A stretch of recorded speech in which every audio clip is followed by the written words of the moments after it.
High guys, welcome to Madhuraj. आपण women's day celebrate करतोय आणि आपण रोज 7 days 7 वुमनचा आपण इंटरव्ह्यू अपलोड केलाय आणि तुम्ही तो पाहिलाय आणि तुम्ही एन्जॉय पण देखील केला असेल. तर आज आपण एका स्पेशल व्यक्तीचा इंटरव्ह्यू घेणार आहोत. तुम्हाला स्क्रीनवर दिसत असेल. आज आहे माझी मुलगी मोक्षदा मोक्षदा सावंत. ते हाय. Hi, hi पण तिच्याशी everyone. गप्पा गोष्टी करणार आहोत. ती असते लंडनला. ती जॉब करते तिकडे. माझ्यासाठी खूप स्पेशल असणार आहे हा इंटरव्ह्यू. नमस्कार सगळ्यांना. मी मम्मीचे इंटरव्ह्यूज एनिवेज रोज बघत असते. मी वेटच करत होती की माझा नंबर कधी लागतो आणि मम्मी माझा इंटरव्ह्यू कधी घेते, मी कधी येते मम्मीच्या चॅनलवर. आणि finally this is the day. Can't wait anymore. आणि I am super super excited to start everything, whatever she asks. And we'll have a great chat. Yes, sure, sure, sure. Thank you Mokshada. Mokshada, तुझं खूप खूप स्वागत आहे मधुराजमध्ये परत एकदा. आज आपण तुला माहितीये, तू बघत असशील, मेन आपलं टॉपिक आहे finance related.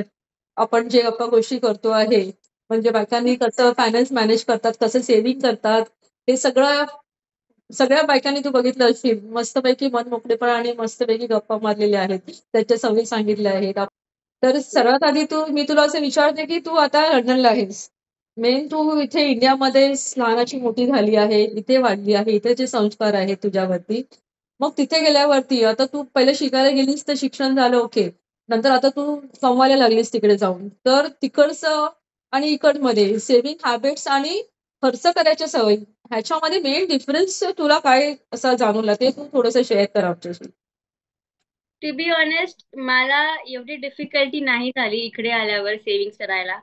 Because both my parents being in finance sector, त्यांनी मला ऑलरेडी सवय लावलेली की how to save, how much to save, where to go, where to invest, where to spend.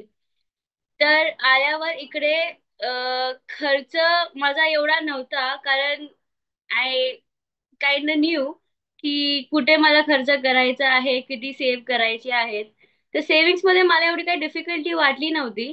Me anyways दर महिन्याला माझा पे यायचा आणि on the same day self मी इंडियाला पाठवायची majority of my payment, because I had to save. Because इकडे lifestyle completely different आहे. People don't save here. It's like pay आला, स्पेंड, खर्च करा, शॉपिंग करा, डिनरला जावा. सो सेव्ह पॉसिबल नाहीये तिकडे. म्हणून the same day itself I take out a part of my payment and I try to save it on the same day it self. Exactly, exactly. खूप चांगली सवय लावून घेतलीस तू स्वतःला. मोक्षदा, तू व्हेरियस म्हणजे फॉर्म्स मध्ये इन्व्हेस्ट करतेस. डायव्हर्सिफिकेशन तर तुला माहिती आहे कसं करायचं. तर तुझं प्रिफर्ड इन्व्हेस्टमेंट काय आहे?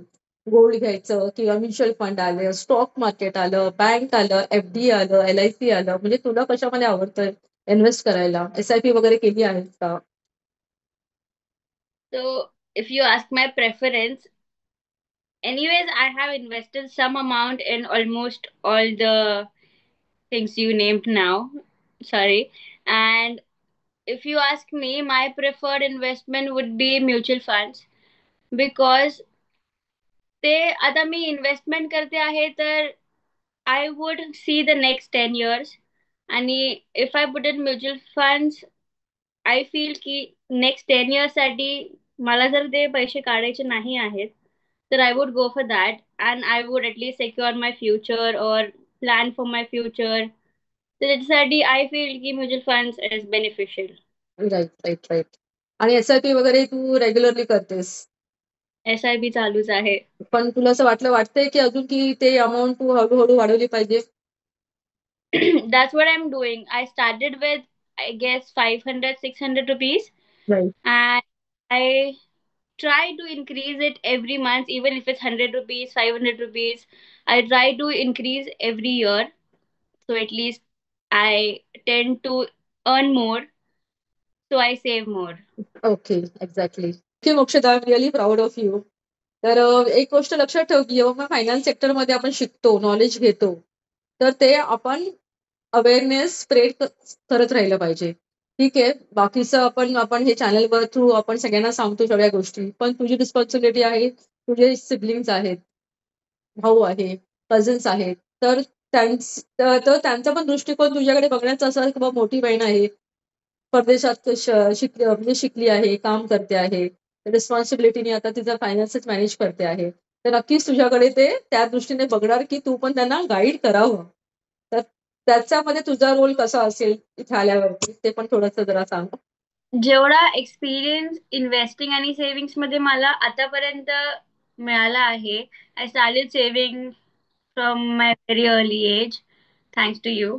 अँड त्या एक्सपिरियन्स मुळे आता I have a younger brother, so I have to guide him as well. He is not earning yet, but it's my responsibility also somewhere, other than you both, that I should be training him how to save his money, how to manage his finances. तर त्याला जेव्हा पण तो earn करेल, त्याचे pocket कसं manage करतोय, ते सगळं जेवढं पण मला जमेल तेवढं मी त्याला हेल्प करायला ट्राय करणार आहे. I am waiting when does he start to earn. तर I can't wait to guide him and share all my experiences with him. आणि त्याचं नॉलेज आपण लक्षात ठेव, जेवढं आहे तेवढं कमीच असतं पैशाच्या बाबतीत. जेवढं तुला गेन करता येईल तेवढं तू गेन नॉलेज करत राहायचं स्वतःसाठी Right. पण. स्वतःसाठी पण. Okay Mokshada, come on let's have some fun. हा, तुला माहितीये मला शॉपिंगची आवड आहे. भलेही मी सेव्हिंग करते, सगळं करते, पण तरी पण माझ्यासाठी मी खर्च करते. तर Course. तू पण आता तिकडे आहेस, तर माझी थोडी शॉपिंगची लिस्ट आहे तुझ्यासाठी. काय करशील करशील ना plan? I know that list already and I have saved enough for you only. तर त्याचं काहीच तू वरी करू नकोस. Despite I am saving my money, I am saving for shopping as well. So you okay. don't worry about that. I have sorted everything for you. Thank you so much. So friends, finally आपण हा last video आपण shoot केला आहे. आणि hopefully तुम्हाला सगळ्यांना हे series आवडली असेल आणि आपल्याला बरंच काही शिकायला मिळालं असेल. आपण बऱ्याचशा गप्पा गोष्टी मारल्या. त्यांचं सेव्हिंग हॅबिट्स, इन्व्हेस्टमेंट, फायनान्स कसं मॅनेज करतात, सगळं आपण शिकलो. तर आशा करते सगळ्यांनी एन्जॉय केलं असेल. तर असंच आपण पुढे देखील अशा वेगवेगळ्या सीरीजमध्ये आपण भेटत राहू. तोपर्यंत मस्त तुम्ही बचत करत राहा, इन्व्हेस्ट करत राहा आणि मस्त राहा. Thank you.